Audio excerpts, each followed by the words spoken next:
Bonjour à tous, c'est le frère Cyril qui vous parle.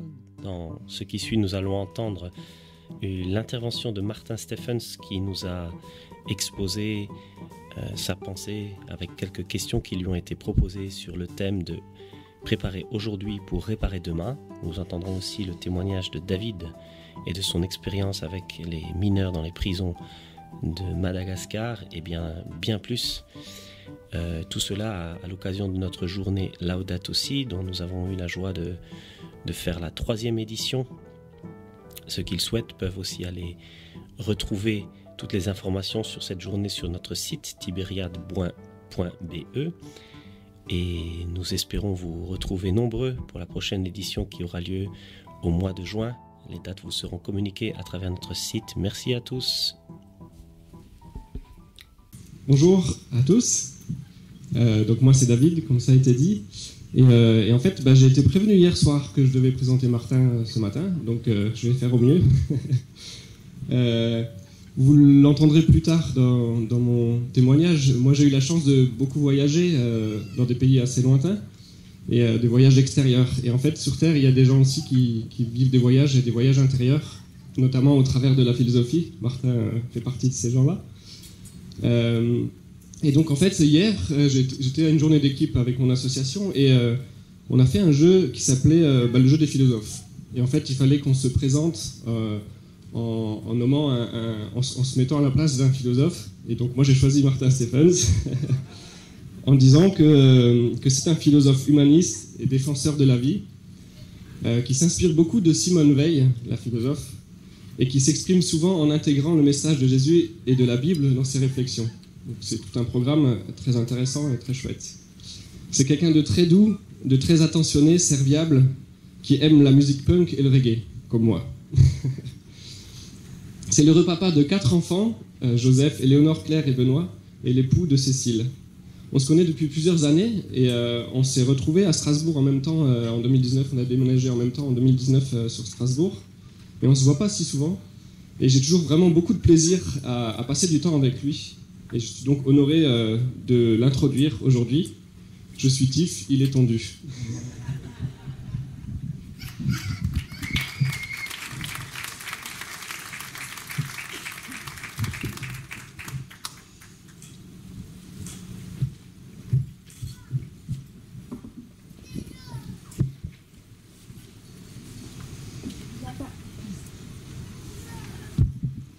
Alors juste pour vous dire que dans l'équipe, il y a Nicolas et Agnieszka, que vous croiserez peut-être tout à l'heure.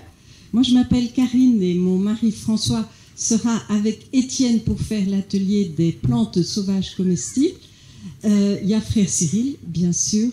Et puis, on a mentionné Bernadette. Et alors, il y a également Eric qui sera à l'atelier ordinateur. Il y a 2 Eric avec l'atelier GAFAM. Vous les croiserez. Eric avec un C est l'épouse de Violaine qui vient juste d'introduire la journée. Le schéma de cette conférence dont nous avons l'habitude, c'est la 3e journée Laudato Si, eh bien nous nous cadrons l'orateur par des questions que nous avons préparées en équipe. Donc voilà, c'est pour rendre la chose un peu plus active.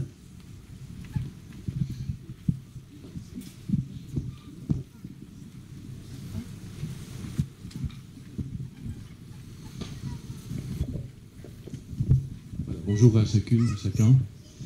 Bonjour Martin Stephens. Bonjour.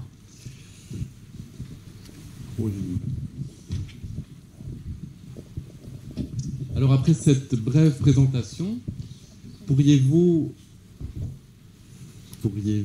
nous raconter quand et comment votre passion pour la philosophie et la pédagogie, puisque vous enseignez, comment ces passions vous sont venues et peut-être aussi votre foi, si cela n'est pas trop intime.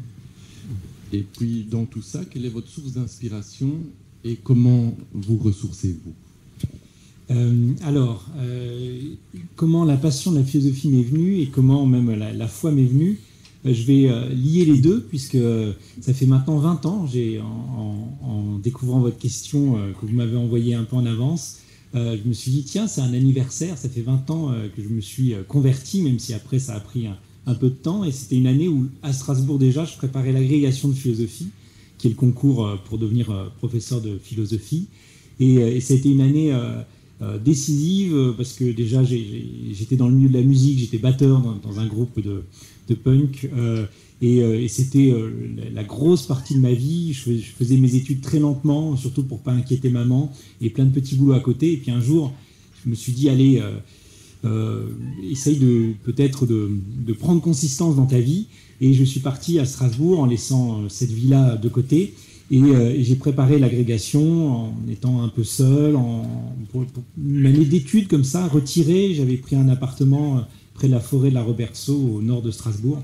Et voilà, et c'était une année où la joie m'a saisi, une année un peu mariale, au sens où, je me souviens, à Noël, j'étais rentré après 4 mois voilà, je n'avais pas vu les miens, et ma mère, elle me dit, ça va à Strasbourg, tout se passe bien, tu manges bien.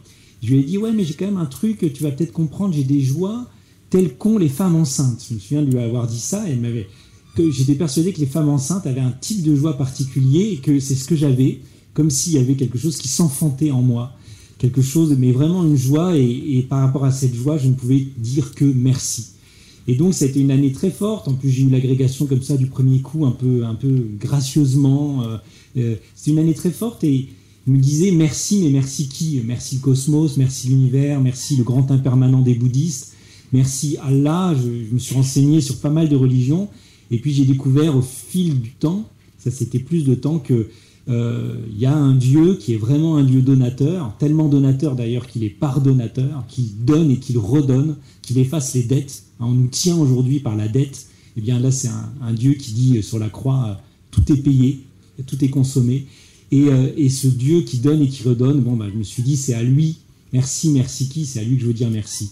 Et par rapport à la philosophie, c'est assez intéressant parce que j'avais déjà donné quelques cours comme ça, et je croyais que être philosophe, être professeur de philosophie, c'était maltraiter les préjugés de ses élèves. C'est comme ça qu'on me l'avait un peu présenté. Donc les élèves ont des préjugés, et nous, on arrive et on vient les embêter. C'est pas complètement faux, mais en fait, ça part du fait que les élèves sont gorgés de préjugés, qui n'ont pas de parole propre, qui n'ont pas de réflexion propre. Et au contraire, ma conversion, et je me souviens de relire la Genèse et de me dire, mais c'est exactement ça que je dois faire. Dieu crée le monde en défusionnant les éléments, en déconfusionnant.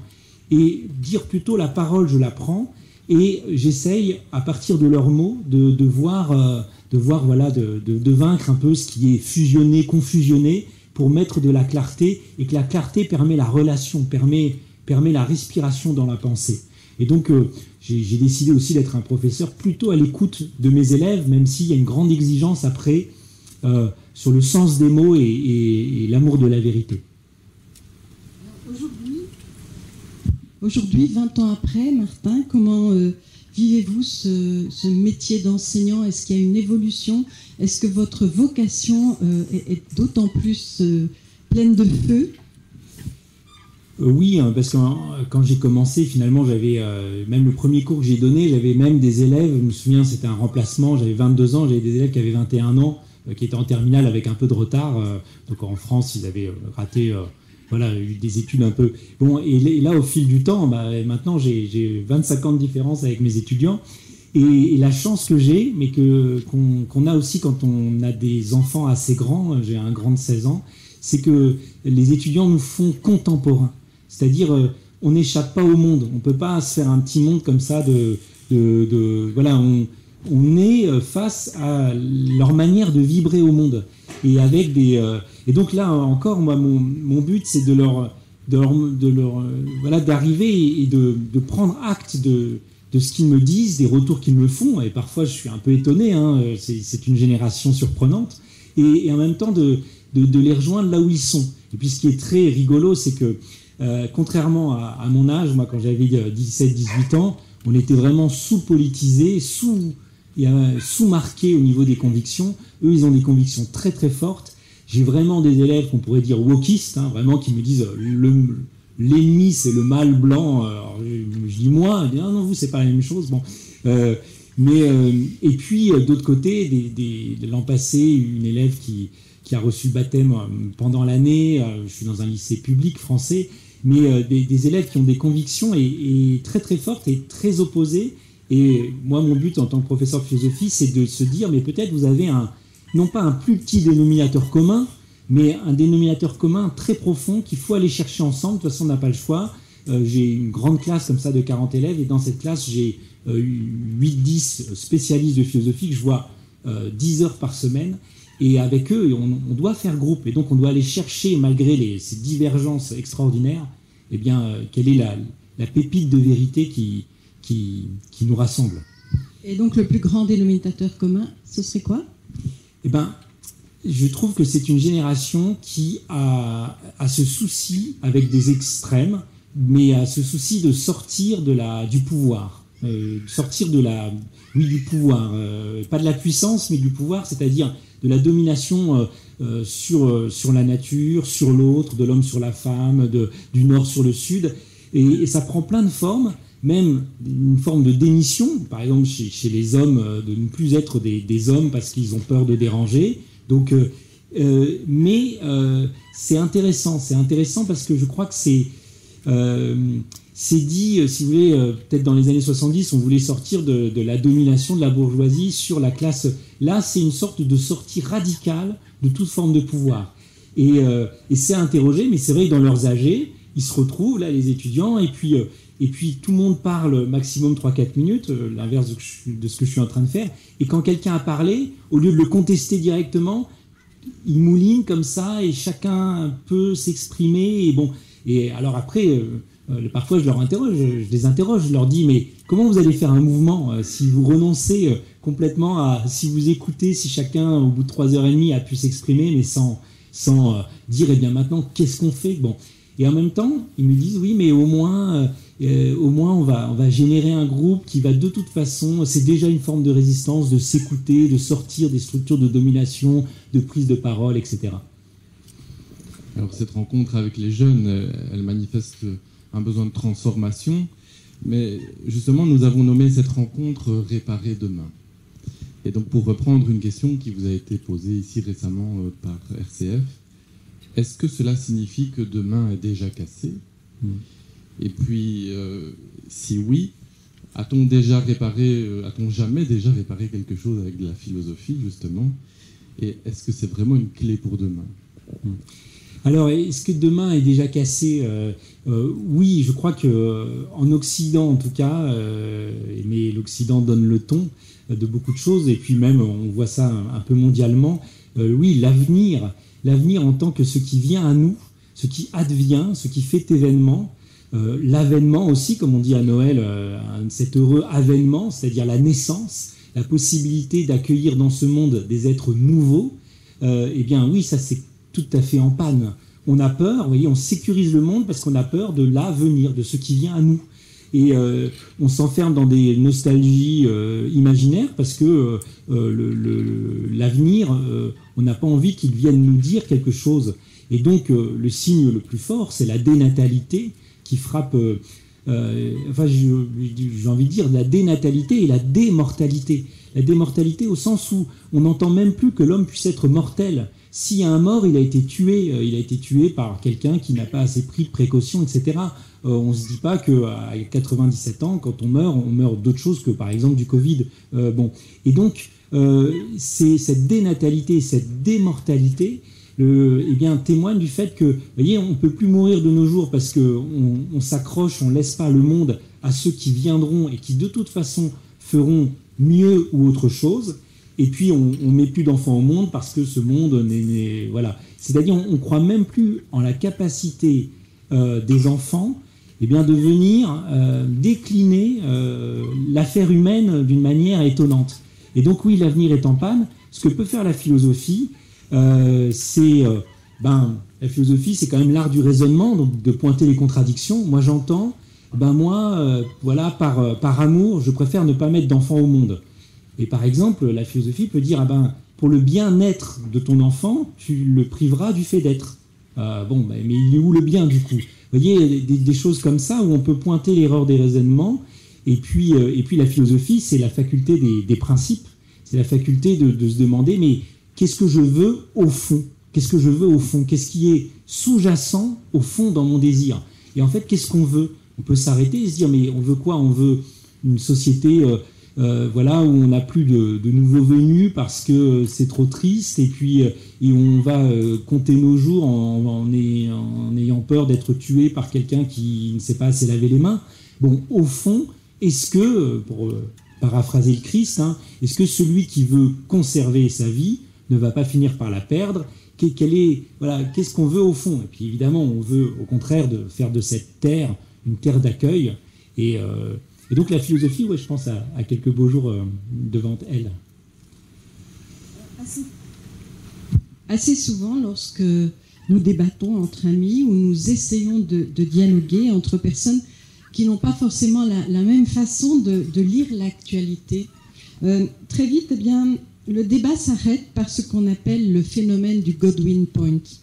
Alors, en d'autres termes, plus on discute, et surtout de sujets sensibles, vous en avez mentionné quelques-uns, plus il est probable que l'on essaye de discréditer son adversaire ou ses opinions en les comparant à celles, par exemple, de Hitler, du nazisme. Alors aujourd'hui, on s'est demandé s'il n'y avait pas d'autres Godwin Point qui ont vu le jour. Par exemple, vous êtes catho-tradi, tu penses comme ça parce que tu es complotiste ou tu es anti-vax. Est-ce que ce ne sont pas aussi là des Godwin Point? Est-ce que cela révèle quelque chose, surtout, c'est sur cela qu'on voudrait vous entendre, est-ce que cela révèle quelque chose quant à notre capacité ou non-capacité de dialoguer et, au-delà de dialoguer, de réfléchir? Oui, votre question, elle m'a fait penser à un texte de Hannah Arendt, dans lequel Hannah Arendt dit que ce qui est terrible avec le tour d'esprit des sciences humaines, dit-elle, elle les met un peu toutes rapidement dans le même sac, mais elle dit qu'il y a un tour d'esprit des sciences humaines qui consiste à dire que quand quelqu'un parle, il ne veut jamais dire ce qu'il dit. En fait, il y a un sous-discours qu'on va mettre au jour et qui montre que, en fait, s'il dit ça, il faut pas l'écouter. S'il dit ça, c'est pour une autre raison. Et moi, je connais mieux que lui le sous-texte dont il n'est pas conscient. Et elle dit cette démarche, qui consiste à toujours aller chercher un fond de discours inconscient dans le discours conscient. Elle dit c'est terrible parce que plus personne ne peut dire ce qu'il pense. Il est tout de suite ramené à un fond qui fait que l'autre ne l'écoute plus, mais se dit « Ah ben tiens, en fait, ici travaille le logiciel catho-tradi, le logiciel complotiste, etc. » Moi, parfois, avec un ami, on rigolait, parce que à cause de ça, on me disait tout de suite « Moi, je te rassure, je suis platiste. Je pense que la Terre est plate, comme ça c'est dit. Je suis ignorant en tout, je suis débile et tout. Mais maintenant, une fois que tu sais que je suis tout ce que tu détestes, eh bien, j'aimerais bien juste te dire ceci. » Et en fait, c'est vrai que cette façon-là de dire « mais quand tu me parles, en réalité, tu veux dire autre chose que ce que tu dis, et moi je le sais », c'est tout à fait pervers, en réalité. C'est tout à fait pervers. C'est aussi quelque chose qui est très fort, en tout cas en France. En France, la gauche, depuis maintenant 10-15 ans, tous les problèmes sociaux, elle les transforme en problèmes sociétaux. Et dès qu'il y a une revendication sociale, on n'attrape pas et on dit oui, mais il faut faire un effort du côté sociétal, c'est-à-dire changer les mentalités, des trucs hyper profonds, on va tout vouloir bouleverser au niveau anthropologique. Mais par contre, quelqu'un qui dit, moi, il me manque 150 € par mois, on ne va pas l'écouter, on ne va pas agir dessus, parce que là, ça supposerait de faire des vrais efforts et non pas de parler. Et c'est vrai que cette manière-là, les gilets jaunes, il nous manque 100 €, on ne veut pas de l'augmentation de l'essence, il y en a marre de ces radars qui fait qu'on n'a plus le permis alors que c'est notre instrument de travail, eh bien on dit oui, mais ne sont-ils pas antisémites, ne sont-ils pas homophobes, ne sont-ils pas, etc. Et voilà, c'est ce qui est quand même hallucinant. Si votre enfant vient vous voir et vous dit j'ai soif au bout de 2h30 de randonnée, et qu'on lui dit mais tu veux un coca, mais là on marche en plein soleil, en pleine montagne, il n'y a pas de McDonald's, il va dire oui mais j'ai très très soif, on va dire non tu n'auras... En fait il va devenir fou, il va dire il faut que je boive. Bon, eh bien on fait la même chose, on va soupçonner un arrière-discours intéressé alors que l'enfant a peut-être tout simplement soif et il veut de l'eau. Et nous reviendrons encore après sur cette discussion avec la politique notamment et la manipulation. Mais je me demandais aussi si on pouvait aborder un point plus théologie. Et en fait, en parcourant votre livre, Marie, j'ai personnellement été touché par le fait que vous abordez la question du sens de la vie en invitant le lecteur à ne pas se battre pour que sa vie ait un sens, mais bien à se battre contre l'absurdité qui enlève justement ce sens. Iriez-vous jusqu'à dire, par exemple, qu'il est en fait possible de donner du sens à l'absurde et au fait justement est-ce que l'absurde existe aux yeux de Dieu? Et puis dans ce domaine-là aussi, en fait, si finalement le sens existe déjà, tout compte fait qu'il faut le découvrir, est-ce que ça signifie que j'ai encore une liberté, puisque ce serait en quelque sorte déjà écrit? Alors sur le sens de la vie, alors sur votre dernière question, est-ce que si la vie a un sens, est-ce que je suis encore libre? Je vais faire mon philosophe, il y a 4 sens du mot liberté. Il y a le libre arbitre, hein, faire ce qu'on veut quand on veut, la possibilité de se déterminer soi-même, hein, et c'est très important, hein, le libre arbitre, faut pas le mépriser, jamais. On voit bien que quand un enfant, vous le laissez, je sais pas, vous le laissez de sa propre initiative débarrasser la table, c'est pas du tout la même chose que quand vous l'y contraignez, quoi. Bon. Donc le libre arbitre, premier sens. Deuxièmement, un sens beaucoup plus classique qu'on trouve chez Aristote, par exemple, c'est non pas faire ce qu'on veut, mais faire ce pourquoi l'on est fait, être ce que l'on est.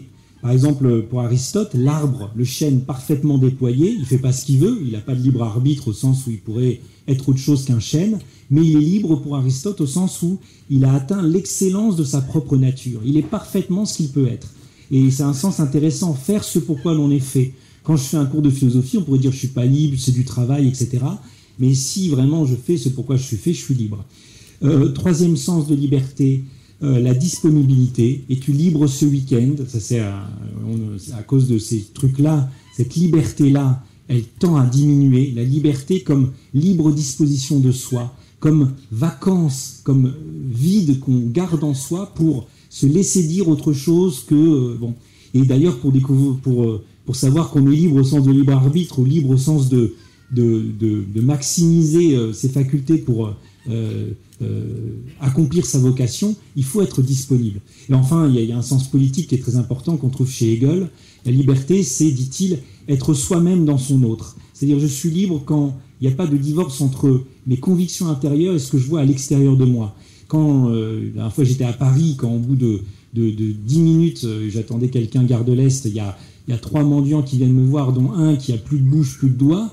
En fait, ça me heurte. Je ne suis pas libre, même si je fais usage de mon libre arbitre, même si j'accomplis ma vocation en donnant 3 € à l'un, 10 € à l'autre, et puis en disant au troisième, j'ai donné toute ma monnaie. Bon, mais au fond, je ne suis pas libre parce qu'il y a un divorce. Donc ça, c'est la liberté proprement politique. C'est faire en sorte de vivre dans des institutions qui font que ma conscience n'est pas heurtée à tous les coins de rue. Et donc, est-ce que le sens de la vie, le fait que la vie ait un sens, ça heurte ce type de liberté? On pourrait dire que ça pourrait un peu heurter le libre arbitre, au sens, mais s'il y a un sens, est-ce que... Mais sens, ça veut dire aussi, le sens de la vie, ça veut dire aussi capacité justement de goûter la saveur de la vie. Hein, le sens de la vie, c'est aussi comme le sens du partage, le sens du rythme, savoir s'insérer dans la vie telle qu'elle se donne pour en épouser la rythmique, la courbe, et ça suppose la disponibilité, enfin vous voyez, et puis voilà, et donc pour moi le sens de la vie, c'est pas une autoroute toute tracée, c'est pas un sens avec des sens, avec des sens interdits, si je prends du crack dès demain matin, ma vie risque d'être fortement abrégée, mais la question du sens, et pour revenir à votre première question, parce que votre question est très riche, en effet, j'ai tendance à croire que justement la vie, voilà, il ne s'agit pas tant de... Oui, il ne faut pas donner du sens à sa vie. Si c'est moi qui donne moi-même du sens à ma vie, ça veut dire que ma vie n'a aucun sens. Ça veut dire que voilà, je donne de l'extérieur un sens à une vie qui en elle-même n'en a pas. Moi, je crois que finalement, il faut être au plus près de la manière dont la vie se déploie selon un sens. Juste une petite anecdote, je ne vais pas parler trop longtemps, mais je me souviens d'une élève, elle s'appelait Florence, qui dit « Ouais, mais monsieur, ça fait... on avait le thème de la métaphysique en classe préparatoire, là, et elle dit « Ouais, mais monsieur, depuis le début de l'année, on fait comme si tout ça avait un sens. Mais moi, vous savez, je suis sartrienne, moi, je pense que rien n'a de sens, que c'est l'homme qui crée des valeurs, qui les introduit dans les choses, etc. Mais tout ça n'a pas de sens. » Bon. Alors je dis, ah, très bien, développez un peu. Puis elle développe, elle dit, oui, moi j'ai lu Nietzsche, etc. Dieu est mort, et en fait, les valeurs sont des créations. Bon, elle dit, ouais, très bien, très bien. Bon. Et puis à un moment donné, je lui dis, mais continuez. Elle dit, ah, mais j'ai dit ce que j'avais à dire. Je lui dis, mais continuez juste pour le son de votre voix.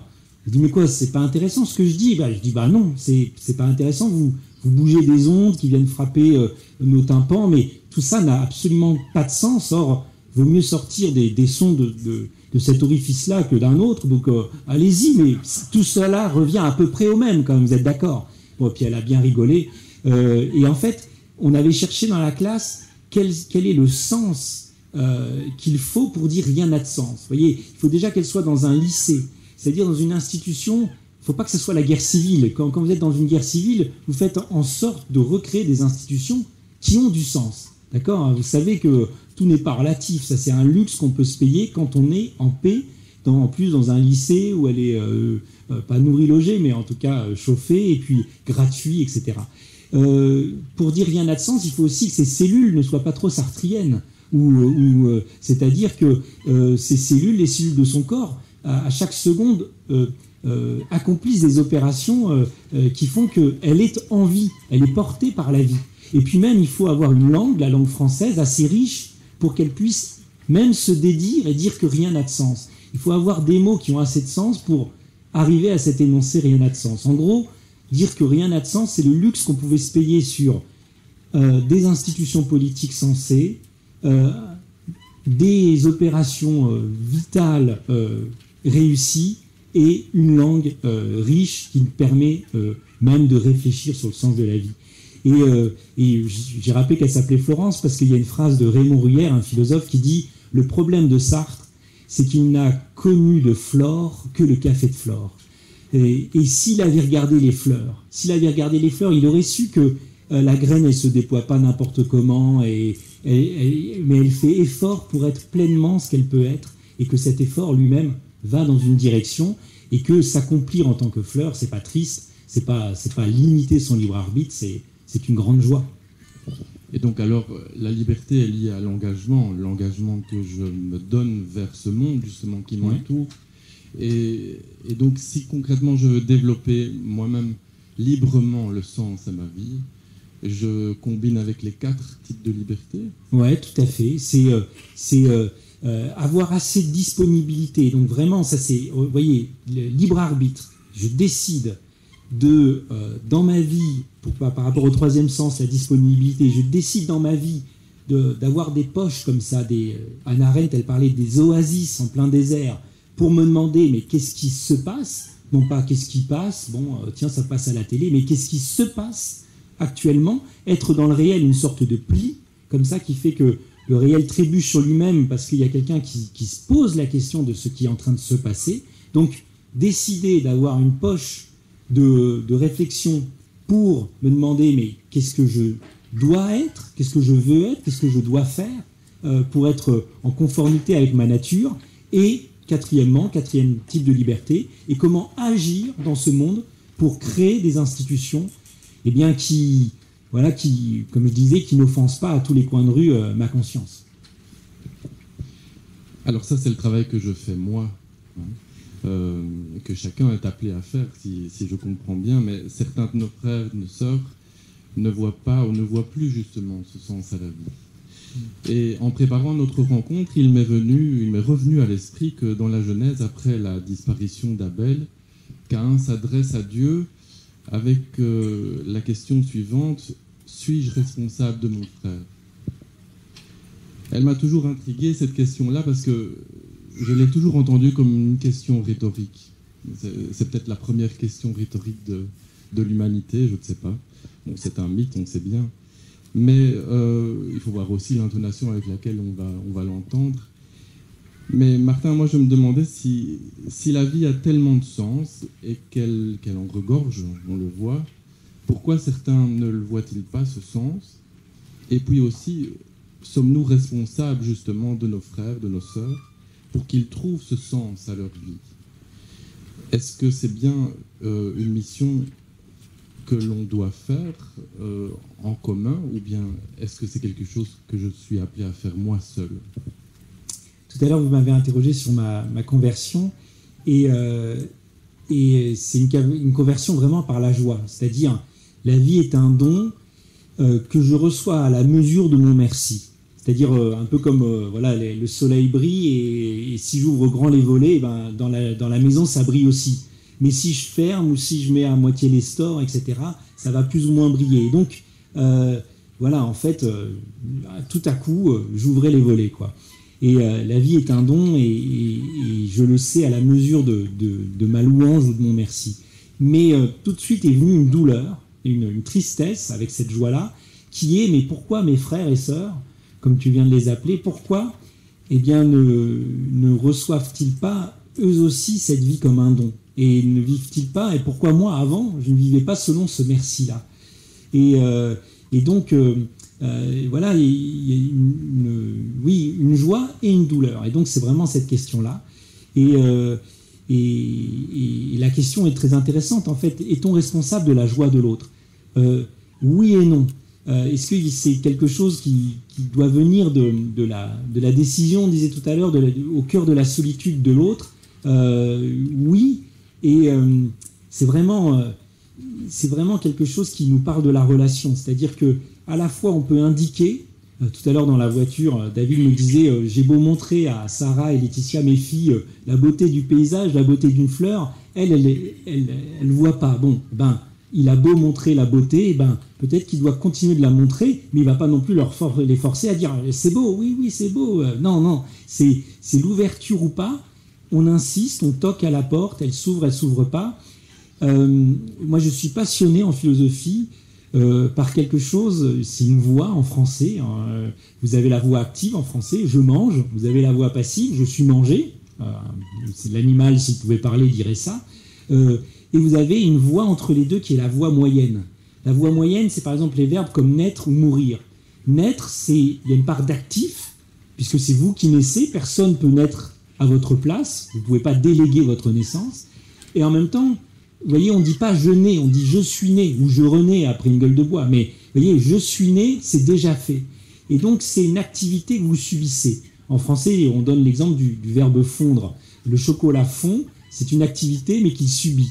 Bon, eh bien, je crois que l'essentiel de notre vie, vous voyez, les deux grands verbes, naître et mourir, pareil, vous ne pouvez pas déléguer votre mort, c'est vous qui mourrez.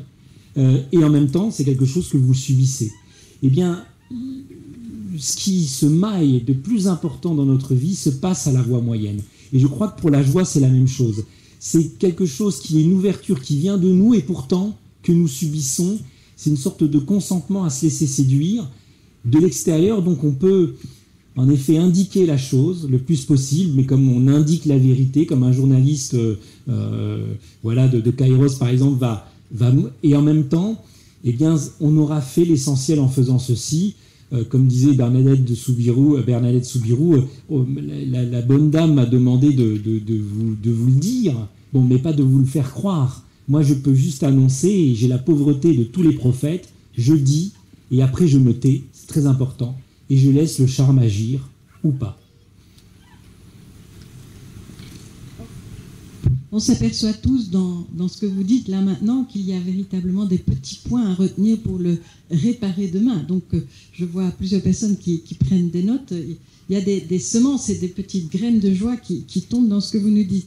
Alors dans cette prochaine question, dans votre livre Faire face, d'ailleurs que vos livres seront en vente là derrière, dans votre livre Faire face, vous dites « Nous ne produisons plus aujourd'hui en vue de nous nourrir ». On est plutôt dans le registre de l'économie là. Hein. Nous produisons non seulement bien plus que ce dont nous avons collectivement besoin, mais, chose étonnante, cette surproduction de biens de consommation ne suffit pas à nourrir tout le monde. Et vous concluez, c'est donc bien que le but de la production, de notre production économique, industrielle, est de faire de l'argent. Alors, il y a une question, là, il y a une remise en question. Est-ce que ce serait peut-être de se dire, le système capitaliste épuise-t-il automatiquement les ressources? Et est-ce que ce même système capitaliste, là on passe du côté de l'écologie, est à pointer du doigt pour le réchauffement planétaire. Y a-t-il moyen, politiquement et économiquement, d'éviter cela ? Alors, pour moi, c'est une question actuellement douloureuse, c'est-à-dire quelles sont les formes de notre action, sachant que le XXe siècle nous a montré qu'il fallait se méfier de cette grosse bête qui était l'État. Autant ce que David Graeber, l'anthropologue américain qui est malheureusement mort subitement il y a 18 mois, autant ce que David Graeber appelait le communisme spontané, vous savez, le fait que tout ce que nous échangeons, là, chacun a ramené pour le pique-nique, mais en fait c'est perpétuellement dans les familles, entre amis, entre voisins, on s'échange plein de choses gratuitement. Et David Graeber détruit le mythe du troc, ce mythe selon lequel au début les hommes troquaient, et puis après c'était quand même plus simple d'avoir de la monnaie, donc on est passé à l'argent. Bon, mais il dit, mais en fait, David Graeber, G-R-A-E-B-E-R, il dit, mais non, il n'y a pas de troc. D'abord, il n'y a que du crédit, c'est-à-dire, je donne et tu me donnes aussi, et on est dans une économie du don, comme on voit bien. Voilà, vous ramenez vos enfants chez vos grands-parents et ils vous disent pas, oui, donc on a calculé pour 7 jours, ça sera 7,25 €, et pour le deuxième, on en a compté un peu moins parce qu'elle n'a que 3 ans. Enfin, on est rarement là-dedans. De plus en plus peut-être si tout devient une marchandise, mais on n'est pas là-dedans. De la même façon que moi, je m'arrête pas de travailler à un moment donné parce que j'ai dépassé les 60 heures par semaine alors que mes élèves en ont tout à coup besoin.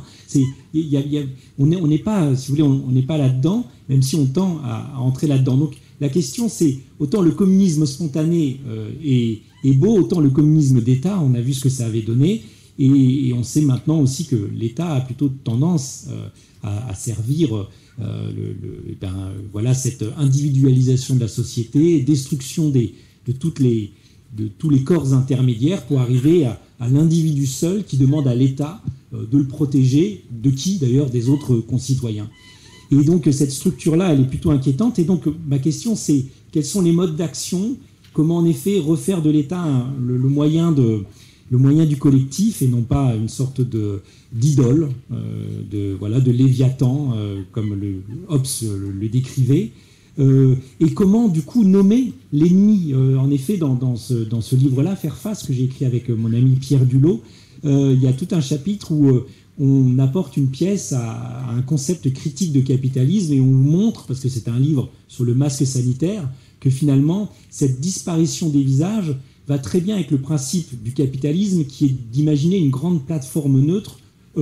Neutre, pourquoi ? Parce que tout y est échangeable. Donc on désubstantialise, on prive toute chose de sa singularité, de sa consistance en vue de sa fluidification sur le marché. Et donc on construit un concept, enfin on apporte des éléments polémiques par rapport à ce concept de capitalisme, et en même temps, moi, ma grande question c'est comment nommer le mal pour en effet trouver des ressorts, des moyens d'action. Récemment, je lisais un autre anthropologue qui est mort, il y en a pas mal en ce moment, c'est Bruno Latour. Lui, il nomme carrément le mal de notre temps, la modernité. Il ose, parce qu'il dit c'est assez vague pour nous permettre de pas focaliser juste sur quelque chose, parce que si vous dites que capitalisme, eh bien ça veut peut-être dire que communisme d'État, vous voyez. Et c'est vrai que, en réfléchissant à cela, je me disais, notre modernité, elle se base sur 3 fins du monde. Vous avez Descartes, qui, dans son petit poil, doute de tout, doute même que le monde existe, alors qu'il écrit en français, c'est bien qu'il a reçu une langue, qu'il est enraciné. Vous avez Galilée, qui construit, on appelle ça en science un vase clos. Il met le monde entre parenthèses pour mettre au jour les lois de la nature. Et vous avez Hobbes, qui à la même époque, au XVIIe siècle, à l'orée de notre modernité, imagine l'état de nature, c'est-à-dire des individus isolés qui se font la guerre et qui finalement trouvent dans le Léviathan, dans l'État, un moyen de se protéger les uns des autres. Et finalement, la modernité se base sur une triple fin du monde, Descartes, Galilée, Hobbes, et cette fin du monde, c'est notre nouveau mythe qui a remplacé celui de la Genèse et qui finit par se produire. On finit par être en effet des individus isolés qui demandons à l'État de nous protéger. On finit par vivre dans un monde où la seule chose qui est vraie, c'est cette étendue de galiléenne Pour Galilée, ce qui est réel, c'est l'espace au sens d'une étendue indéfinie sur laquelle viennent s'inscrire des trajectoires géométrisables. Mais c'est jamais ça, le monde. Le monde, ce sont des lieux, c'est un lieu comme celui-ci, on entre, on sort, c'est pas une étendue indéfinie. Bref, la modernité se fonde sur 3 fins du monde qui finissent par devenir finalement notre réalité. Et je crois que, et c'est là que la philosophie a aussi des beaux jours, je crois que penser en profondeur, notre mal vient de plus loin, vous connaissez la phrase de Phèdre, eh bien, penser en profondeur quels sont un peu les mauvais points de départ, vous savez, les petits, comme quand on tire à l'arc, vous déviez de 4 cm, à la fin, ça fait qu'on est très très loin du but. Eh bien, pour tenter de résister, eh bien, voilà, par rapport à cet espace neutre du capitalisme, du marché ou de la physique galiléenne, cet espace neutre où il n'y a plus que de la géométrie, eh bien, inventer des lieux. Un lieu comme ça, eh bien, c'est un lieu, et le lieu, c'est ce qui fait qu'on n'est pas dans un espace indéfini. Alors justement, dans le capitalisme, vous le dites également, que le capitalisme a en propre de penser l'être comme échangeabilité. Ça veut dire qu'une chose existe si et seulement si elle peut être échangée. Alors vous citez même le sein des femmes, je veux dire les entrailles d'une femme, porter un enfant, on pense aux mères porteuses, cet enfant, voilà, on peut échanger aussi, et donc cette chose existe si elle est échangeable. Ce qui se vit ici à la fraternité tibériane n'est pas du tout dans ce registre-là. Est-ce que saint François d'Assise aurait quelque chose, un chemin à proposer à chacun dans cette optique-là pour se dégager de cette contrainte de tu existes si tu es échangeable, ou cette chose existe si elle est échangeable? Oui, échangeable, c'est-à-dire transcriptible dans un langage qui n'est pas le sien, qui est le langage absolument neutre de la monnaie. Et échangeable, ça veut dire ça. Et ne pas être échangeable, ça veut dire que c'est toi. On fait cette expérience dans le deuil, c'est-à-dire on va pas dire bon, ton ami est mort, mais c'est pas grave. Imaginez le consolateur, mais tu vas t'en faire un autre. Et c'est quand même une plage qui se libère sur ton agenda. Et donc, en fait, non. À chaque mort, il y a quelque chose d'absolument nouveau, parce que c'est cette personne-là, insubstituable, qui est morte, et donc on ne s'y fait jamais complètement. Et donc, en effet, alors, comment le Saint François pourrait nous aider? La question est énorme. Moi, je suis passionné par la puissance, même politique et morale, et métaphysique du courant franciscain. Et notamment, Jean Duns Scotus, un frère franciscain du XIIIe siècle, a pensé un très beau concept qui est l'échéité. L'échéité, vous pouvez l'écrire de 2 façons différentes, mais la plus simple, c'est comme etche homo. Etche, c'est me voici. Chacun est un me voici absolument unique. Chacun se présente à l'autre en disant me voici, et c'est moi. Et cette unicité, cette singularité absolue de la personne humaine, qui n'est pas donnée, pour les Grecs, ce qui existe le plus, c'est l'humanité, ou c'est l'idée d'homme. Et nous, on est des ombres chacun qu'on fait à l'idée d'homme. C'est-à-dire que la splendeur, c'est l'homme avec un grand H, et vous et moi, on est des déclinaisons imparfaites de l'homme avec un grand H. Avec le christianisme, mais ça vient au jour philosophiquement au XIIIe siècle seulement, il y a ce renversement complet. En fait, nous sommes plus, chacun individuellement, chacun singulièrement, que l'idée d'homme avec un grand H. C'est-à-dire, comme le disait Bonaventure ou Duns Scotus, Dieu a créé chacun personnellement au moyen de l'idée d'homme. Et non pas, il avait l'idée d'homme et puis malheureusement, personne n'a été l'homme dans sa pureté. Donc par exemple, mais il y aurait tellement à dire, mais juste encore un point, chez François d'Assise, alors, il y a un livre qui est superbe, c'est De la très haute pauvreté de Giorgio Agamben. La deuxième partie est sur la puissance, en effet, politique du mouvement franciscain, ce droit de n'en avoir aucun, ce droit d'être en dehors du droit, et il explore notamment l'idée d'usage chez les franciscains, d'usus pauper, d'usage pauvre. En fait, de rien je ne suis propriétaire, je n'en ai que l'usage. Et ça se réfère à saint Paul qui dit Marie, prenez femme comme si elle n'était pas vôtre, et femme, prenez Marie en sachant que ça vous échappe toujours déjà, et usez des biens de ce monde, en sachant que voilà, ça n'est pas votre dernier séjour, et que si vous voulez avoir une main comme ça qui reçoit, il ne faut pas avoir une main comme ça qui prend possession. Et juste un dernier élément, c'est que dans son cantique, Saint François, il dit « Notre sœur, ma sœur, la mort ». Et je crois qu'on nous a mis dans l'esprit, là, récemment, que l'homme n'était pas mortel. J'ai appelé ça, moi, la démortalisation. C'était suite à la lecture d'un article, un couvent de frères religieux en Vendée, dont un tiers, 7 sur 21, étaient morts pendant le Covid. Et puis alors, c'était très rigolo, parce que l'article de la Croix ou de Famille chrétienne mentionnait la chose, et il disait ils venaient d'être vaccinés. Courrier des lecteurs, oui, mais c'est le vaccin qui les a tués. Mais non, c'est le Covid. Non, c'est le vaccin, non, c'est le Covid, etc. On regarde l'âge des frères. Le plus jeune, dans les morts, avait 90 ans. Il y en avait 2 ou 3 qui avaient 99 ans. C'est-à-dire, on s'était dit qu'ils étaient démortalisés. Et donc, si nous ne sommes plus mortels, si nous ne portons pas la mort en nous comme quelque chose qui vient envelopper notre vie, comme un récit qui prend fin et à la fin qu'on offre, bon, si on n'est plus mortel, eh bien on est tuable. Et d'ailleurs, je vous parlais de Hobbes, il faut lire des choses sur le Léviathan, voir le Léviathan lui-même, parce que Hobbes, il dit, l'homme en soi n'est pas mortel, et puisqu'il n'est pas mortel, il peut être tué à tout moment. C'est-à-dire qu'on est en train de nous faire croire que nous sommes immortels, nous sommes immortels, et du coup, nous pouvons être tués par quiconque. Or, en réalité, il se peut qu'à un moment donné, notre séjour prenne fin, et que c'est pour ça d'ailleurs qu'on laisse le monde à d'autres. Donc justement, vous évoquez le me voici. Me voici, la rencontre, la mort, le Covid, c'est lié justement à ce livre Faire face, dont vous parliez déjà depuis un petit temps, mais vous avez beaucoup évoqué la crise Covid dans ce livre-là, entre autres, et je vous cite, ça introduit bien la question suivante.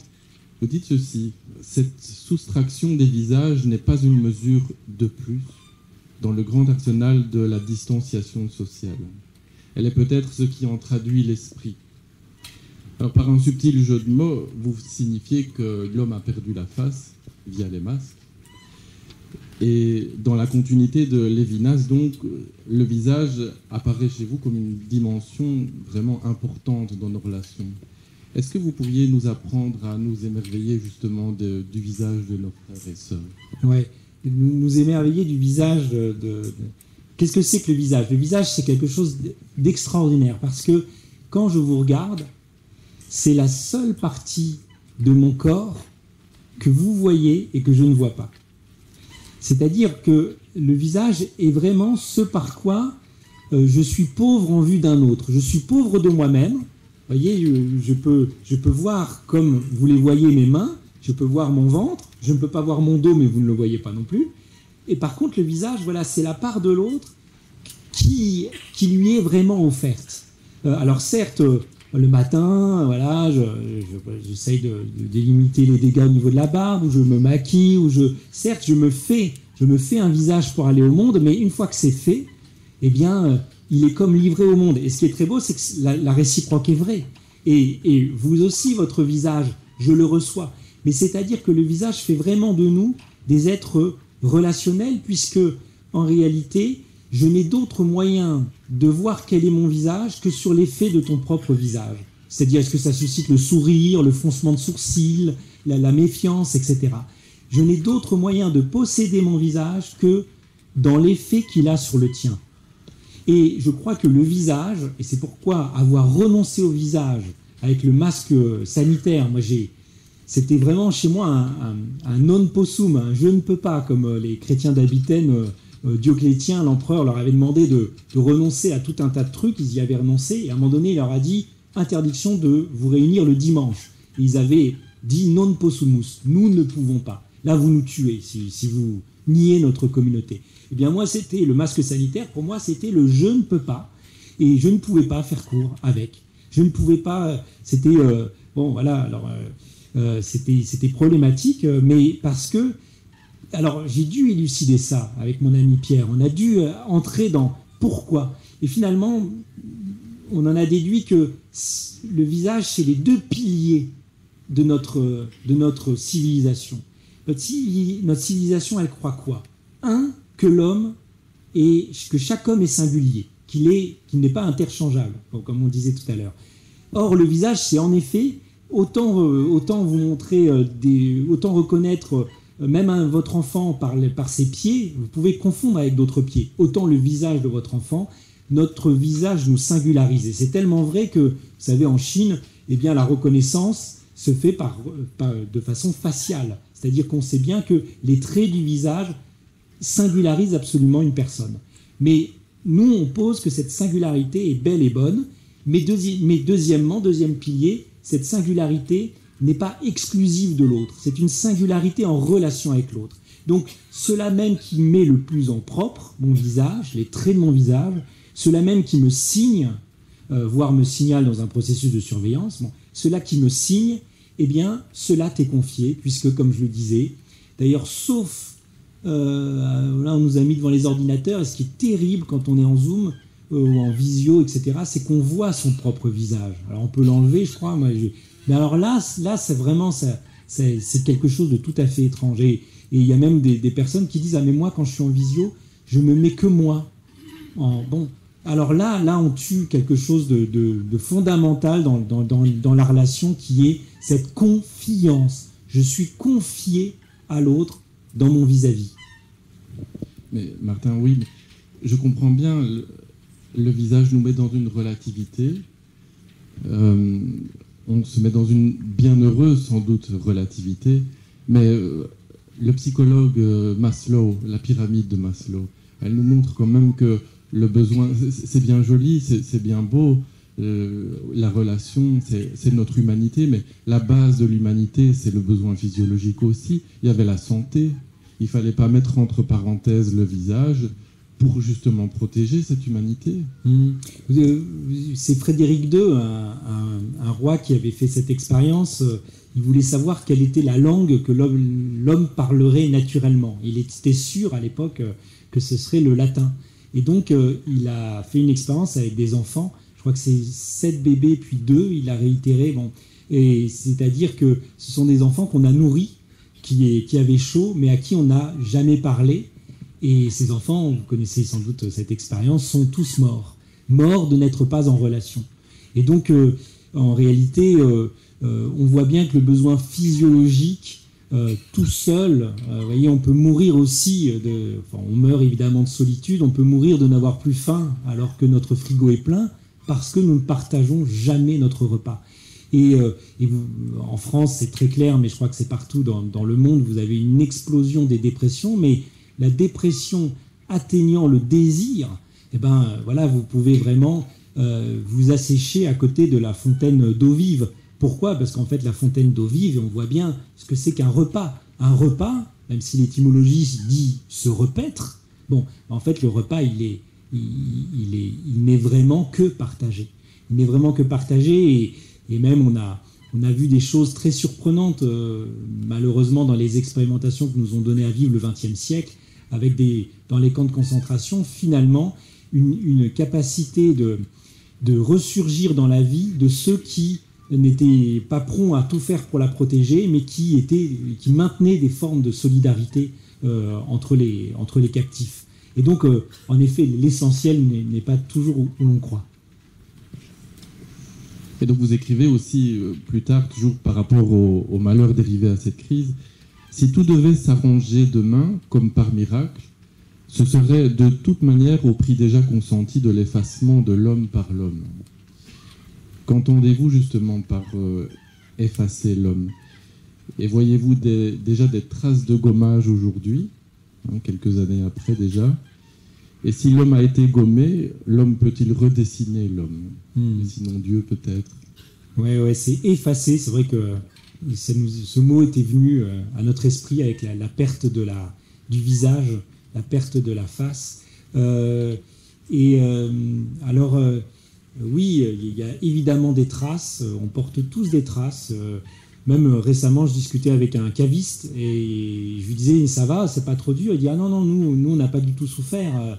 Les gens boivent. » Il dit « les gens boivent pratiquement 2 fois plus. Il dit, j'ai pas les chiffres, mais moi je vois bien, et c'était une enseigne Nicolas, pour pas faire de publicité, il disait, on a le même constat à peu près partout, la crise nous a beaucoup aidé. Donc après on pourrait dire c'est bien, ça fait marcher le vin français, etc.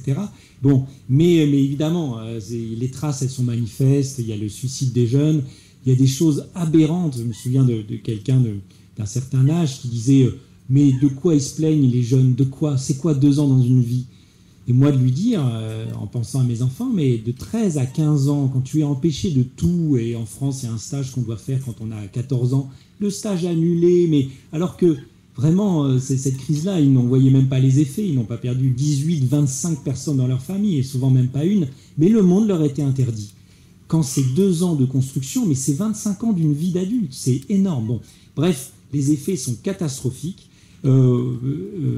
Voilà, de cette politique-là.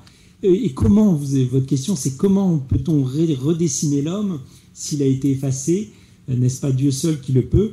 Ce que je vous ai dit sur le visage, eh ben, nous n'avons de visage que parce que l'autre nous tend notre face quand on la lui confie dans la relation. Et donc, en effet, l'homme, son visage, il a toujours cherché, vous voyez, d'abord dans les grottes, il peint des animaux. Il a toujours cherché son visage par le truchement d'un autre visage. Donc c'est dans la relation, et c'est vrai que notre visage, on ne peut pas le reconquérir.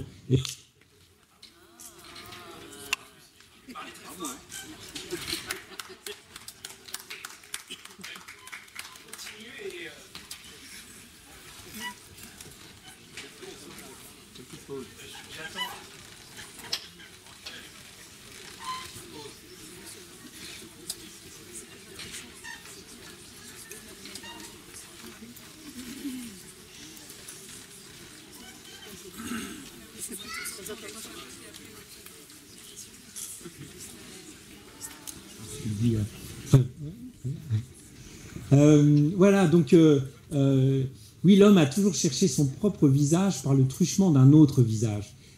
Et en fait, oui, la chose que je voulais vous partager, qui est très rigolote, c'est que, vous savez, le visage qu'on se compose avant de partir de chez soi, et le visage qu'on a face au miroir. En fait, j'avais lu une fois quelqu'un qui avait, je ne me souviens plus qui avait dit, en fait, c'est un visage qu'on n'aura plus jamais dans la journée. C'est-à-dire, ce visage-là, vous savez, un peu sérieux, on se regarde, et parfois, quand on nous montre une photo de nous, on dit « Ah, mais je suis horrible là-dessus. » Ah, mais non, c'est tout à fait toi.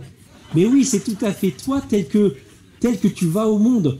Mais ce visage, voilà, où on prend une pause, et quand quelqu'un nous dit « Tiens, je vais te prendre en photo », on fait ce visage. On dit « Mais arrête de faire cette tronche, c'est quoi cette tête ?»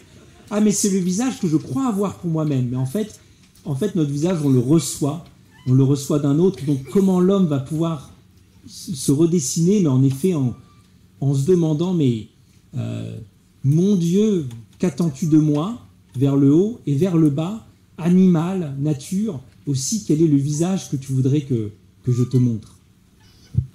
Lors d'une journée précédente, Laudate aussi, nous avons eu l'occasion d'entendre Pascal Sacré, qui est ici avec nous, avec Marie-Pascale, son épouse.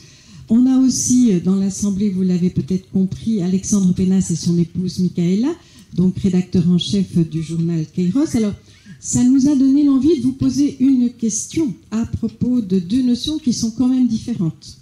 La première, c'est celle de la désobéissance civile, et l'autre, celle de l'objection de conscience. Alors, les 2 témoins que nous avons eus ont été à contre-courant, ont été montrés du doigt, et peut-être même plus. Alors, en France, on voit que les soignants ont été exclus carrément parce qu'ils refusaient ou même dans d'autres pays du monde, de pratiquer certains actes médicaux, ou parce qu'ils prenaient d'autres voies pour soigner leurs patients. Alors, ne pas porter le masque, est-ce que c'est de la désobéissance civile, ce que vous avez fait? Le médecin qui, au nom de la liberté thérapeutique, prend en charge ses patients et ne se soumet pas aux injonctions de l'ordre des médecins, est-ce un recours à la clause de conscience? Donc, désobéissance civile d'un côté et clause de conscience de l'autre côté. Alors, je pense que la désobéissance civile est peut-être un terme plus général qui peut prendre la forme de l'objection de conscience. parce que c'est une question un peu technique, et il se trouve qu'il y a juste après le confinement, on avait pu continuer de donner cours, parce que notamment moi, parce que je suis dans une structure lycée, même si je donne cours dans le supérieur, mais j'avais fait venir un juriste qui s'appelle Gregor Pupinck, qui travaille pour un lobby au Parlement européen et à Strasbourg, et en fait qui est un spécialiste de l'objection de conscience. Et il se trouve qu'on avait la politique, le droit comme thème avec mes classes préparatoires. Et donc j'avais fait venir, en prenant un petit risque parce qu'il est plutôt classé parmi les cathos tradis, par exemple. Bon, mais je sais qu'il est extrêmement sérieux, extrêmement serviable, extrêmement clair, et il leur avait fait une séance de 2 heures qui était superbe sur l'objection de conscience. Alors en voyant votre question, j'ai été un peu rechercher mes notes. Et bon, déjà, c'est l'article 9 de la Convention européenne de sauvegarde des droits de l'homme et des libertés fondamentales. Et vous trouvez un grand article sur le site du CAIRN, C-A-I-R-N, de Gregor Pupinck, P-U-P-I-N-C-K. Vous pouvez le lire, c'est très très bien fait, c'est à peu près les 2 heures de cours qu'il nous a donné. Je ne vais pas vous les résumer, mais il distingue quelque chose qui me paraît essentiel. C'est la liberté de conscience et l'objection de conscience. Si vous voulez, la liberté de conscience, c'est pouvoir manifester dans le fort externe, c'est-à-dire dans le monde, dans le forum, pouvoir manifester dans le fort externe quelque chose dans lequel je crois, manifester positivement une conviction. Et ça, nous a dit Gregor Pupinck, ça, la loi, elle peut vous demander de tempérer ça. Par exemple, moi je suis il y a une loi en France qui protège la laïcité à la française, qui fait que qui m'est demandé de ne pas exhiber de signes religieux. Et donc les élèves ne portent pas le voile dans les structures des lycées publics français. Et lui, il dit, en réalité, ça n'est pas un problème parce que n'importe quelle communauté peut demander à certains de ses membres de ne pas manifester leurs convictions. Ça blesse pas ce qu'il appelle le fort interne, et ça, c'est par rapport à l'objection de conscience. Il dit l'objection de conscience, c'est quand il ne vous est pas demandé de limiter l'expression de vos convictions, mais il y a objection de conscience quand il vous est demandé de faire un acte, de poser un acte qui va contre votre conviction. Et il a donné les critères que vous retrouvez dans cet article-là de Gregor Pupinck, les critères qui fait qu'on examine si une conviction n'est pas délirante, distinguer conviction de convenance personnelle. Il y a des critères juridiques qui sont très bien fichus. Bon. Et en fait, cette distinction, je vous cite Gregor Pupinck, autant il est matériellement possible d'empêcher une personne d'accomplir une partie du bien qu'elle projette, c'est votre conviction. Pour moi, le bien, c'est de mettre un foulard. Autant il est possible d'empêcher une personne d'accomplir une partie du bien qu'elle projette, autant une personne ne peut pas être contrainte à agir, même seulement partiellement, contre sa conviction. Il écrit ceci, interdire à une personne d'agir selon sa conscience, c'est l'empêcher de réaliser en tout ou partie un bien que sa conscience recommande. Et ça, pour lui, c'est possible, d'interdire à une personne d'agir selon sa conscience. En revanche, forcer quelqu'un à agir contre sa conscience, donc pas agir selon sa conscience, mais contre sa conscience, c'est le contraindre à commettre un mal, une action que sa conscience réprouve. Et donc, il donne un exemple, un bien peut être réalisé partiellement, mais un mal est toujours total, même s'il peut être réduit. Le mal est une question de principe, le bien une question de mesure. C'est-à-dire, il dit, le bien, par exemple, moi je pense que sur telle question, ma conviction propre, c'est ceci. Eh bien, l'État, ou politiquement, il ne faut surtout pas que les élèves votent un tel. Eh bien, l'État me demande un devoir de réserve. Mais oui, mais je pense que vraiment, il faut faire barrage à tel candidat, pendant les régionales. Eh bien, l'État me demande de ne pas le dire à mes élèves. Eh bien, au fond, ça n'est pas une question d'objection de conscience de dire, je leur dis quand même. C'est peut-être une question de désobéissance civile, mais pas d'objection de conscience. L'objection de conscience porte sur un acte qu'on me forcerait de poser. Et donc, lui, il fait la distinction entre être forcé de porter un signe religieux ou ne pas le porter selon ses convictions. Ne pas le porter selon son conviction, la loi nous dit, vous ne le portez pas là, mais vous pouvez le porter par ailleurs, et ça, c'est quelque chose d'acceptable. Mais par contre, forcer quelqu'un à porter le voile, forcer quelqu'un à poser un acte qui agit contre sa conscience, eh bien, appelle nécessairement, selon lui, et protégé par la Cour européenne des droits de l'homme, l'objection de conscience. En gros, un médecin qui, selon sa conviction, est forcé de poser contre sa conviction l'acte de vacciner, ou un professeur de porter le masque alors que son outil de travail, c'est sa bouche, c'est son visage, eh bien, en effet, ça relève de l'objection de conscience. Voilà. Donc, je ne sais pas si la distinction elle est claire, mais en gros, énoncer, moi, mes opinions politiques en cours, je n'en ai pas le droit, ça serait à la limite de la désobéissance civile que de le faire, mais non pas de l'objection de conscience. Par contre, poser un acte qui offense ma conviction, là c'est quelque chose qui comme il le dit, c'est une question non pas de mesure dans le bien que je projette de faire, mais c'est une question de blesser mes principes fondamentaux. Merci. Alors voilà, lors de notre entretien de préparation, il y a une inspiration, une phrase que vous nous avez lâchée, comme ça qu'on a vite mis sur papier, et vous disiez « La joie est menteuse si elle ne repose pas sur le réel. La joie est menteuse si elle ne repose pas sur le réel. » Vous vouliez dire quoi par là? Qu'est-ce qui traversait votre esprit? Bon, mais en fait, moi j'ai commencé, déjà, je vous ai parlé de ma conversion à partir de la joie, et ça a été mon premier livre, qui est un livre sur le consentement à la vie, qui s'appelle Le Petit Traité de la joie, que je n'ai pas ramené ici, je n'ai même pas un exemplaire chez moi, mais Le Petit Traité de la joie. Et donc très vite, j'ai été pensé comme le philosophe de la joie. Et bon, même si c'est la joie dans le consentement, consentement à cette vie que j'ai reçue sans l'avoir demandé. Puis la vie en bleu, consentement à cette épreuve, évidemment, que j'ai reçue sans l'avoir demandé, etc. Et philosophe de la joie, et puis en même temps, quand même, voilà, je vibre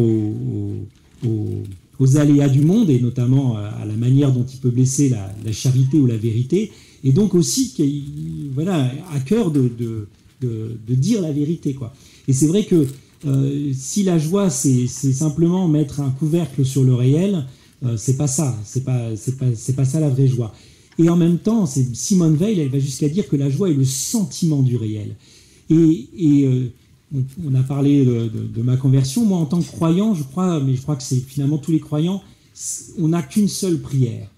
C'est non pas fais-moi vivre autre chose que ce que je vis, mais permets-moi, donne-moi assez de force et d'attention, de disponibilité pour être sur le lieu où je dois être. Si c'est un lieu de joie, que ce soit un lieu de joie, que quand ce soit la fête, mon cœur soit à la fête. Mais si c'est un lieu de souffrance, je me souviens de ça quand j'étais adolescent, il y avait une de mes sœurs qui allait pas très bien, et par prévenance, comme ça, je m'inquiétais pour ma mère. Et puis moi, j'avais 18 ans. Moi, mon but, c'était de faire de la batterie avec les amis, quoi. Et je lui dis, mais tu dois porter ça, et porter ça toute seule. Est-ce que c'est pas trop lourd? Elle m'avait dit, écoute, toi, tu as ta vie à faire. Et toi, ta vie, c'est de faire ce que tu fais. Tes études, c'est ta jeunesse. C'est la tienne. Moi, je suis mère de cet enfant. Le pire qui pourrait m'arriver, c'est de ne pas souffrir en tant que mère de ce dont elle souffre. Donc, j'ai une sorte de joie d'être là où je suis requise. Et finalement, en effet, c'est peut-être ça. Quand vous avez été avec l'ami qui ne va pas bien et vous avez su être un ami pour celui qui ne va pas bien, au fond, il y a de la joie. Et la joie, c'est pas partir à l'autre bout du monde pour éviter sa propre existence. Alors justement, de la joie à la peur, il n'y a qu'un pas. Et nous avons eu écho, Martin, que votre prochain livre abordera les 7 dons de l'Esprit Saint, et notamment le don de crainte. Il s'agit bien du don de crainte et non du don de peur. L'actualité de ces dernières années fut marquée aussi par un usage assez vigoureux, on va dire, du pouvoir.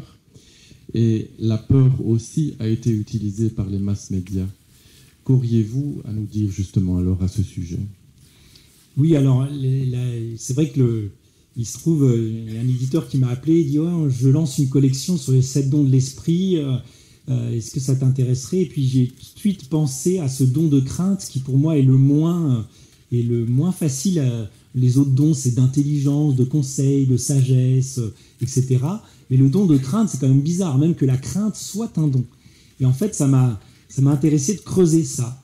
Et de voir qu'en fait, là où la peur nous renferme sur nous, et peut-être même cette peur pour l'autre qui s'appelle le souci. Je crois qu'il y a un petit texte de Walter Benjamin qui s'appelle « Le capitalisme comme religion ». Il dit que le propre du capitalisme, c'est que c'est un culte permanent qui augmente la mauvaise conscience au lieu de la soulager, qui augmente le souci. Donc Walter Benjamin n'est pas dans l'horizon chrétien, mais on pense au Christ. Le Christ n'a ajouté qu'un seul nouveau commandement, c'est « ne vous faites pas tant de soucis ». Il veut nous libérer alors, du souci matériel, dans ce fameux sermon sur la montagne, mais par le souci matériel, il veut nous libérer d'un certain rapport au monde, sur le mode de la prise et de l'emprise, sur le mode du souci. Et je crois que, en effet, de nos jours, la manière dont l'État nous manipule, c'est par une sorte de morale, de morale devenue folle, de vertu chrétienne devenue folle et molle en même temps, et qui consiste à se faire du souci en permanence, à avoir peur d'être un facteur de mort pour les autres alentours, alors qu'on est d'abord un facteur de vie les uns pour les autres, évidemment.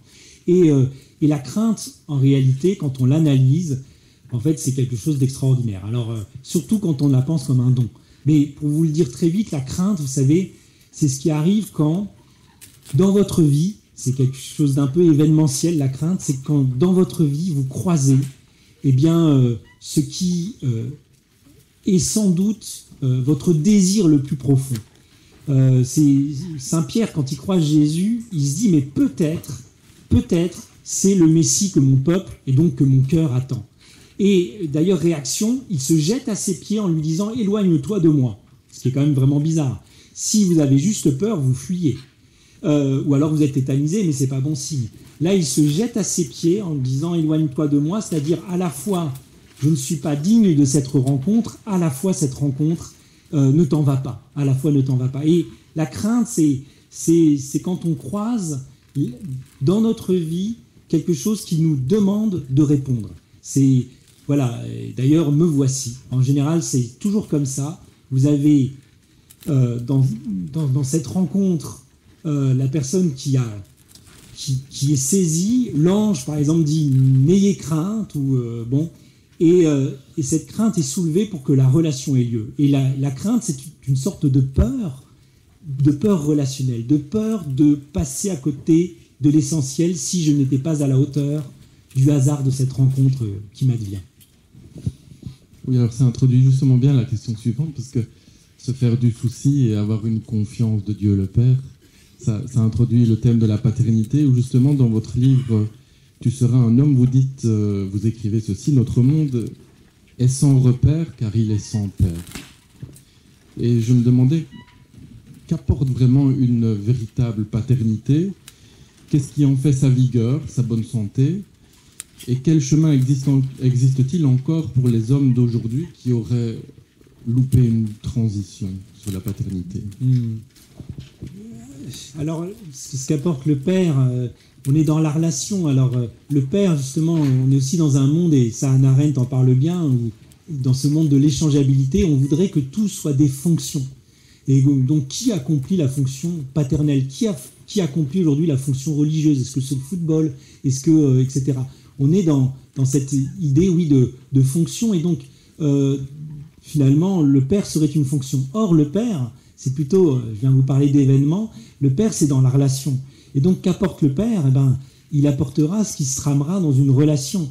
Et donc, c'est jamais fait d'avance. C'est jamais fait d'avance, et en même temps, et c'est vrai que j'ai écrit un petit livre que j'ai pas, dont pareil, en fait, je donne tous mes livres dès que je les reçois par l'éditeur qui m'en donne pas beaucoup, et donc j'en avais plus, mais un petit livre qui s'appelle Être père, c'est, et Être père, c'est 3 petits points, parce qu'il y avait eu un Être mère, c'est. Bon, moi j'ai écrit Être père, c'est, d'ailleurs avec un jeu de mots évidemment, être percé, c'est être percé, c'est avoir les mains telles que je n'ai plus d'emprise sur ma vie, mais que je tends la main vers quelqu'un et ma vie m'échappe.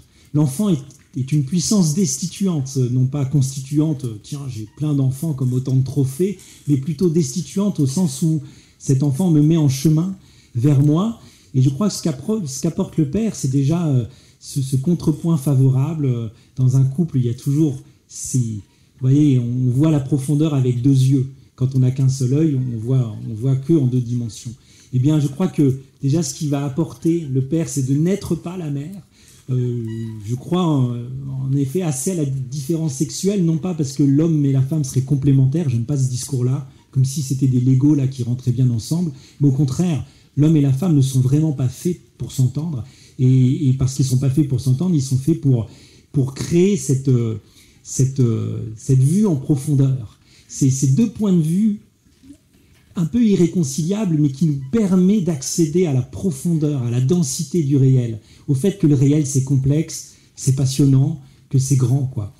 Et donc voilà, ce qu'apporte le père, c'est tout ce qu'il ne sait pas apporter lui-même, puisque ça se tramera dans la relation, et ce qu'il apporte, c'est aussi tout ce qu'il n'est pas.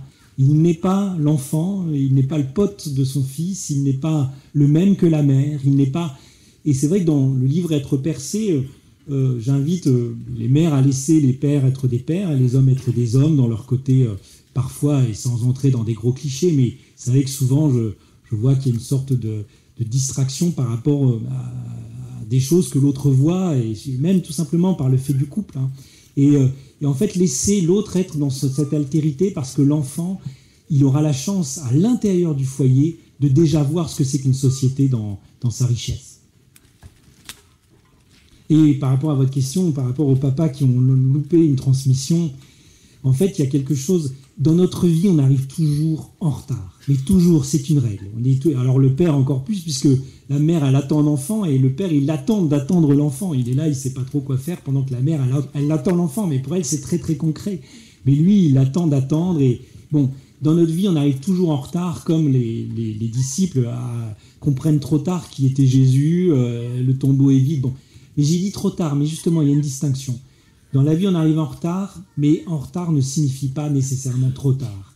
Et dans les conférences que j'avais pu donner sur la paternité, beaucoup de retours qui me racontaient cette histoire de pères qui ont à un moment donné osé demander pardon.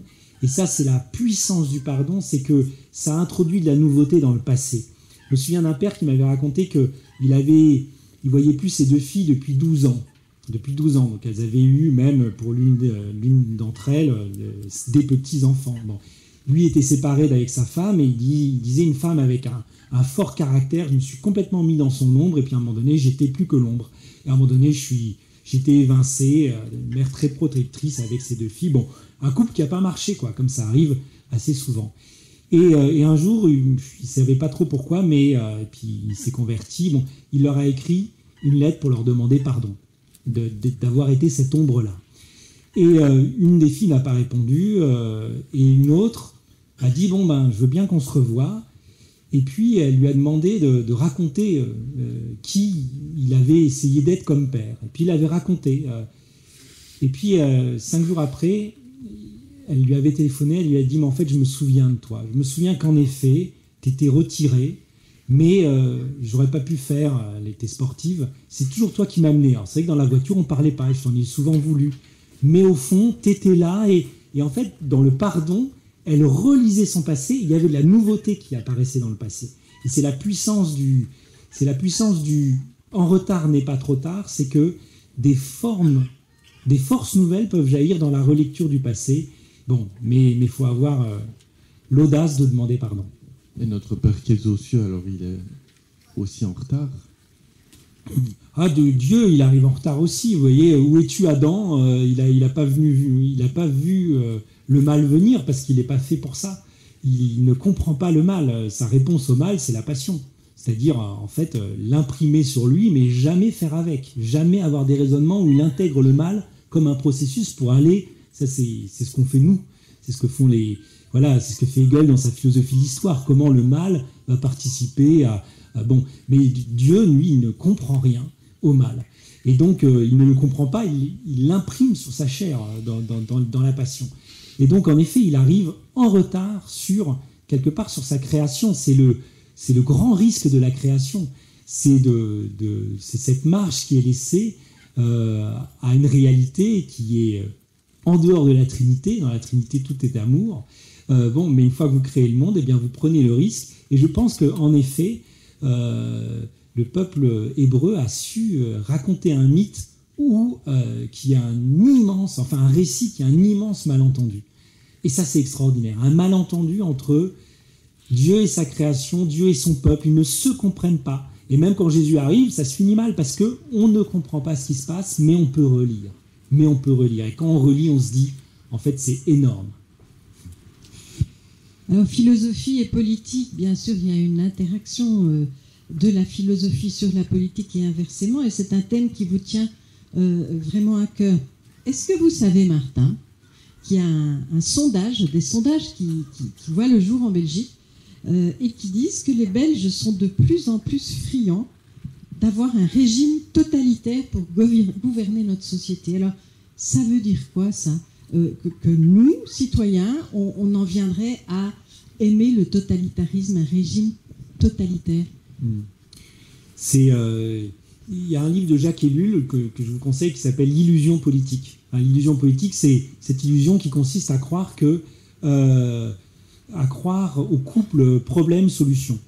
Il y a des problèmes et si vous concentrez la puissance en un point, ça s'appelle l'État moderne, l'État imaginé par Hobbes au XVIIe siècle, si vous concentrez la puissance en un point, eh bien, à ces problèmes correspondront des solutions efficaces, des solutions ultimes, voire finales. Ça, c'est une illusion qui est terrible, nous dit Jacques Ellul, parce qu'en réalité, il y a parfois des choses qui ne sont pas des problèmes. La condition humaine n'est pas un problème, c'est un mystère. La souffrance n'est pas un problème, c'est un mystère lié à notre condition. Vous avez parfois des problèmes. Si vous avez une fuite chez vous, c'est un problème, le plombier arrive, si vous dites oui, c'est un mystère, vous changez de plombier, vous prenez un plombier qui va résoudre votre problème. Bon. Mais la naissance et la mort ne sont pas des problèmes à résoudre. L'adversité n'est pas un problème à résoudre. On n'aura jamais fini d'avoir des ennemis potentiels, etc. Ce sont des choses qu'il faut vivre. Et donc l'illusion politique consiste à croire que la politique peut prendre en charge tous les problèmes de notre existence et qu'en plus, plus l'État sera puissant, plus il pourra. Or, on remarque bien qu'il y a certaines institutions, ça c'est Ivan Illich qui a étudié ça, il y a certaines institutions qui, dépassant un degré de puissance, se transformaient en leur contraire. Que l'hôpital, à partir d'un excès de demande, pouvait même produire de la maladie. Que l'État pouvait produire, à un certain degré de puissance, de l'insécurité. Que l'Église, devenant trop puissante, pouvait sortir de ses prérogatives propres et puis envahir des sphères qui ne sont pas les siennes. Et donc, l'institution, pour son bien, doit être limitée par d'autres institutions et surtout par des citoyens, par des sujets qui savent qu'on ne peut pas tout demander à l'État. Donc le totalitarisme, évidemment, il a des beaux jours devant lui, mais je crois qu'il faut résister et peut-être en attrapant un certain sens de la liberté et du tragique de l'existence humaine. Tout n'est pas selon le couple problème-solution, mais mystère et comment le vivre. Alors nous nous adaptons au temps qui passe, ouais. Et donc nous avançons un petit peu le fil de la discussion. Mais pourriez-vous quand même, en tant que pédagogue que vous êtes, nous dire comment le sens du bien commun et de l'esprit critique s'éduque aujourd'hui ? Comment le sens de l'esprit critique et du bien commun s'éduque ? Vous voulez dire quels seraient les moyens de le booster un peu ? Mais justement, par rapport à cette poussée du totalitarisme, on a une conception des pouvoirs qui est en train de l'autorité des pouvoirs à distinguer aussi, qui est en train de changer. Aristote avait déjà lui-même fait l'éventail des formes de politique possibles, avec l'anarchie qui était la dérive de la démocratie, totalitarisme, on le voyait avec d'autres dérives. Et donc aujourd'hui, comme pour revenir à ce qui était dit au tout début, on a cette possibilité de faire revenir quelque chose de bon dans le système politique pour faire advenir justement la bonté de l'être humain. Voilà. En fait, comment le sens du bien commun s'éduque? Eh bien, en ne faisant pas passer pour un bien commun ce qui ne l'est pas. C'est-à-dire qu'en fait, ce qui est terrible, et qu'on décrit dans Faire face avec Pierre Dulot, c'est une sorte de prostitution de la morale, du discours moral, où on a fait passer pour un bien ce qui était finalement une forme de repli bourgeois sur soi. C'est-à-dire, comme l'a dit le président Macron, pour le français que je suis, quand vous restez chez vous, toutes les 8 minutes, vous sauvez une vie. Ah, waouh! C'est, en fait, ou alors le bien a consisté à ne pas faire. Sur une affiche, je l'avais prise en photo à l'époque, mais après j'ai perdu mon portable, mais sur une affiche, c'était marqué ce qu'il fallait faire. Il fallait se laver les mains, il fallait ne pas mettre un masque, etc. C'était marqué « Je me lave les mains, je mets un masque, je ne vais pas visiter les malades ». Je ne vais pas. Alors quand on est chrétien, évidemment, on tombe de sa chaise, puisque c'est dans une parabole, hein, celle du jugement dernier. Et évidemment, il s'agit d'aller visiter les malades. Mais en réalité, ce qui s'est passé, c'est une inversion, et peut-être c'est ce qui nous arrive, on sort du logiciel chrétien, et le logiciel chrétien, c'est pas rien, parce que Jésus, il opère une subversion. Avant, la règle d'or, pour un païen, pour un grec, pour un gentil, dirait Thomas d'Aquin, la règle d'or, c'est « ne fais pas à autrui ce que tu ne voudrais pas qu'il te fasse ». C'est-à-dire que bien agir, c'est ne pas faire. Et mal agir, c'est faire quelque chose, c'est enfreindre la loi. Et le Christ, il a renversé ça, il a dit faites le bien que vous voudriez qu'on vous fasse. C'est-à-dire que la morale, elle est active, elle ose, et lui-même, il va toucher. Son sacré, il est offensif, il n'est pas défensif, je touche pas, c'est sale, il est offensif, je te touche et tu es guéri, je te touche et tu es pur, je me mêle au monde. Fais à autrui le bien que tu voudrais qu'il te fasse, et non pas ne fais pas à autrui le mal que tu ne voudrais pas qu'il te fasse. Vous voyez, c'est une morale offensive qui est donc j'étais en prison et vous êtes venu me visiter. J'avais faim et vous êtes venu me nourrir. Et en fait, ce renversement de ce qu'on appelait la règle d'or des païens, c'est énorme. Et malheureusement, on revient, mais c'est encore pire que les païens, parce que c'est avec un dispositif technique, sanitaire, hygiéniste, qui nous vient en plus du 19e, mais qui a les moyens techniques du 21e. Maintenant, c'est ne fais pas autrui ce qu'il ne voudrait pas qu'il te fasse, c'est-à-dire que la morale, c'est un ne pas agir, un se retirer le plus possible de la relation. Et en effet, vous discutez avec des personnes qui disent « mais moi, vraiment, j'étais un bon citoyen, je suis resté chez moi, je n'ai plus rien fait, etc. » En fait, voilà, je démissionne de ma fonction de citoyen. Et ce qu'on a fait pour mes grands-parents, c'est qu'on ne les a plus visités pendant 1 an. Et le pire, j'entendais quelqu'un qui dit « et le pire, c'est qu'ils nous en ont voulu de plus voir leurs petits-enfants pendant 1 an, alors qu'on a fait ça pour leur bien. » Bon, voilà. Donc, ne pas faire attention à ce qui se passe, et là encore, la philosophie peut aider. Il y a des petits principes sur lesquels on revient et qui ont des conséquences gigantesques. La dernière ? Ouais. Ouais. On va pas tout à fait vous épuiser quand même. Vous avez dit lors d'une conférence en 2020 que certaines personnes appréhendaient leur vie comme si elles étaient toujours victimes de quelque chose ou si elles vivaient avec toujours des menaces autour d'elles.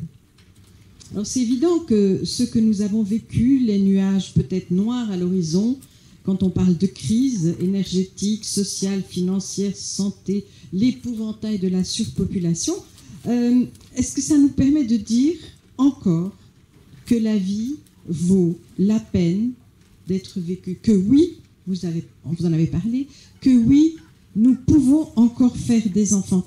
Est-ce qu'il y a une disposition du cœur?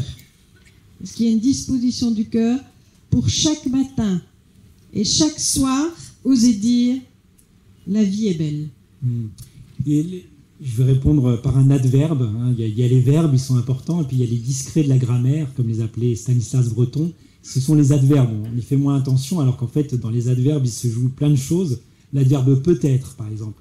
Et vous avez l'être esquillé, et vous avez le peu qui, avec un trait d'union, s'accroche, qui ouvre du possible dans l'être. Ah, peut-être que l'avenir nous étonnera, peut-être qu'on peut en sortir plus grand et plus profond, et peut-être que ça commence déjà maintenant. Et donc l'adverbe que je voudrais vous exposer, c'est déjà. Déjà, j'ai récemment lu et recensé un essai assez impressionnant de Jean Viaulac qui s'appelle Anarchéologie. Et Jean Viaulac fait une description terrible de notre époque, de notre temps, et en plus il fait remonter ça à une Maldonne première qui vient du néolithique, donc on se demande même comment on peut en sortir, et c'est désespérant. Et c'est vraiment désespérant, c'est lucide mais désespérant. Et à cela j'opposerai, je vous ai parlé tout à l'heure du communisme spontané, un concept de David Graeber. Vous pouvez aller voir aussi un anthropologue américain, on les appelle les anthropologues, l'anthropologie anarchiste, qui s'appelle James C. Scott, qui lui montre que, en fait, toujours déjà, il y a des formes de résistance. Que toujours dans l'histoire de l'humanité, quand il y a une langue officielle, des gens s'en servaient pour la subvertir et puis y mettre autre chose. Que quand vous avez des centralisations du pouvoir, vous avez des gens qui fuyaient, qui inventaient autre chose. Et donc, déjà, c'est le mot-clé. Au fond, nous sommes déjà en vie, nous sommes là et c'est déjà ça. Il y a quelque chose qui se passe et je crois que la meilleure forme de résistance consiste d'abord, et c'est un peu le sens du titre que nous avions choisi pour cette conférence, réparer demain, mais j'avais appelé ça préparer aujourd'hui.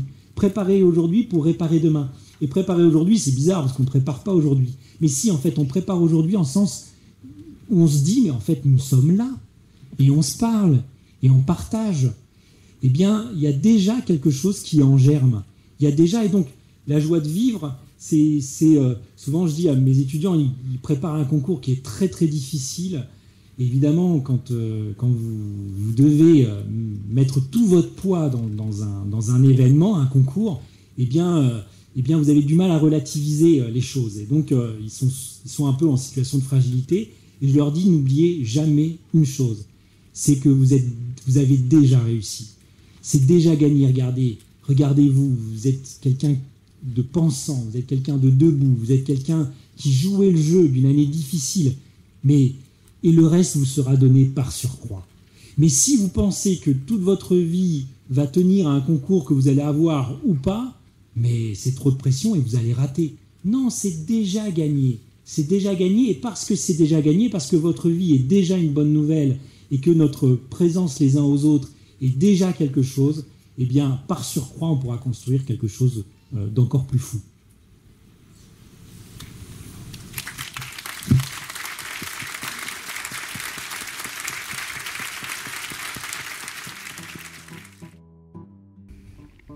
Après cette belle conférence de Martin Stephens et ce témoignage de David, eh bien, nous avions eu la joie de vivre un certain nombre d'ateliers très riches sur divers thèmes, les huiles essentielles, les GAFAM, la monnaie libre, créer du lien pour les communautés de laïcs et la découverte de plantes comestibles sauvages. Et tout cela bien, sera encore possible lors de notre prochaine édition Laudato Si qui aura lieu au mois de juin. Tout vous sera indiqué sur notre site internet tibériade.be.